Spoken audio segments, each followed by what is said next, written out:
Mon cœur languit après toi. Ma vie a tant besoin de toi. Viens remplir mon cœur, Saint-Esprit, de ta gloire, de ta présence.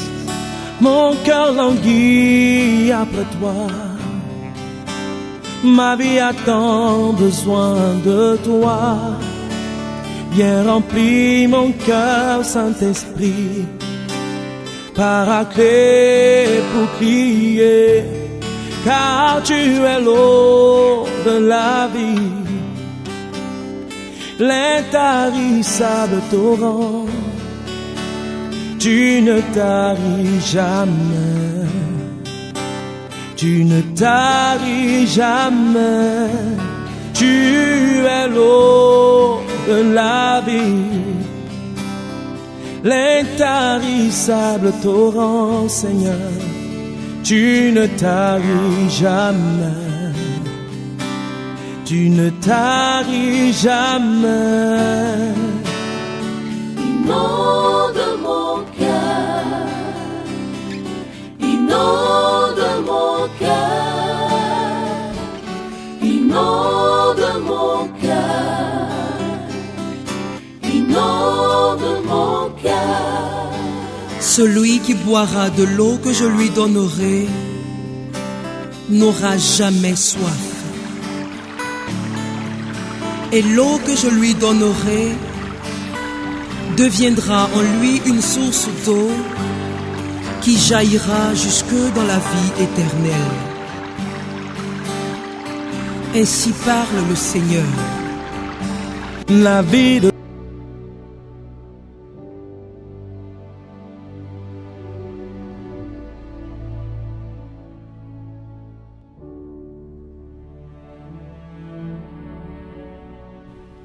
Lecture du livre du prophète Jérémie.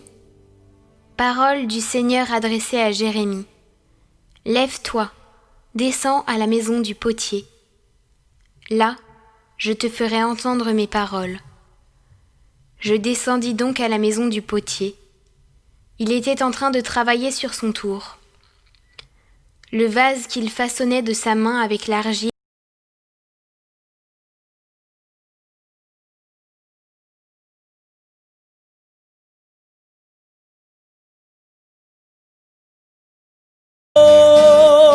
de la vie, l'intarissable torrent. Tu ne taris jamais, jamais.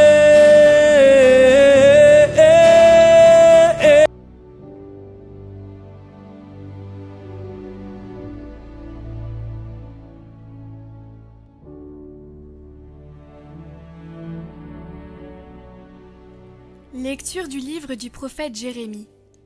Au début du règne de Joachim, fils de Josias, roi de Juda, il y eut cette parole venant du Seigneur. Ainsi parle le Seigneur. Tiens-toi dans la cour de la maison du Seigneur. Aux gens de toutes les villes de Juda, qui viennent se prosterner dans la maison du Seigneur, tu diras toutes les paroles que je t'ai ordonné de leur dire. N'en retranche pas un mot.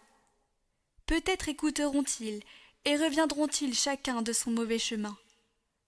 Alors je renoncerai au mal que je projette de leur faire à cause de la malice de leurs actes. Tu leur diras donc, ainsi parle le Seigneur.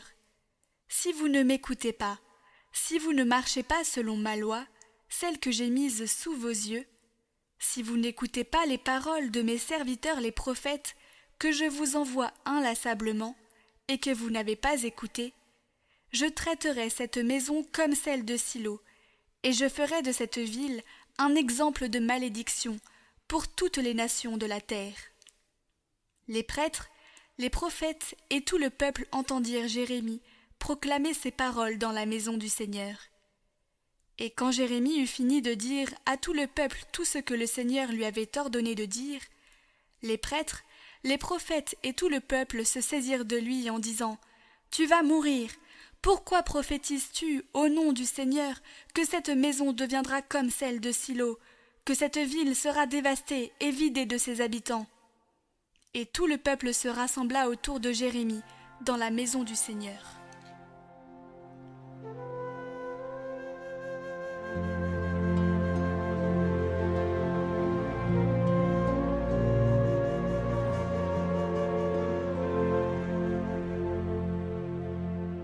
Dans ton grand amour, Dieu, réponds-moi.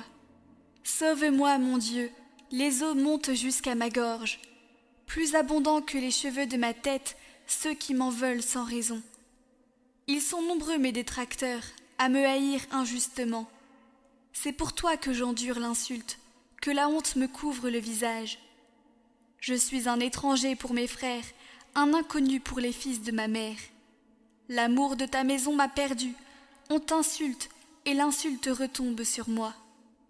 Et moi, je te prie, Seigneur, c'est l'heure de ta grâce. Dans ton grand amour, Dieu, réponds-moi, par ta vérité, sauve-moi.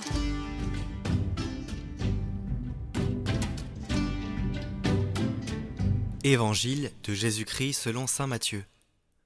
En ce temps-là, Jésus se rendit dans son lieu d'origine, et il enseignait les gens dans leur synagogue, de telle manière qu'ils étaient frappés d'étonnement, et disaient « D'où lui vient cette sagesse et ces miracles? N'est-il pas le fils du charpentier? Sa mère ne s'appelle-t-elle pas Marie? Et ses frères Jacques, Joseph, Simon et Jude? Et ses sœurs ne sont-elles pas toutes chez nous? Alors d'où lui vient tout cela ?» Et ils étaient profondément choqués à son sujet. Jésus leur dit « Un prophète n'est méprisé que dans son pays et dans sa propre maison. » Et il ne fit pas beaucoup de miracles à cet endroit-là, à cause de leur manque de foi.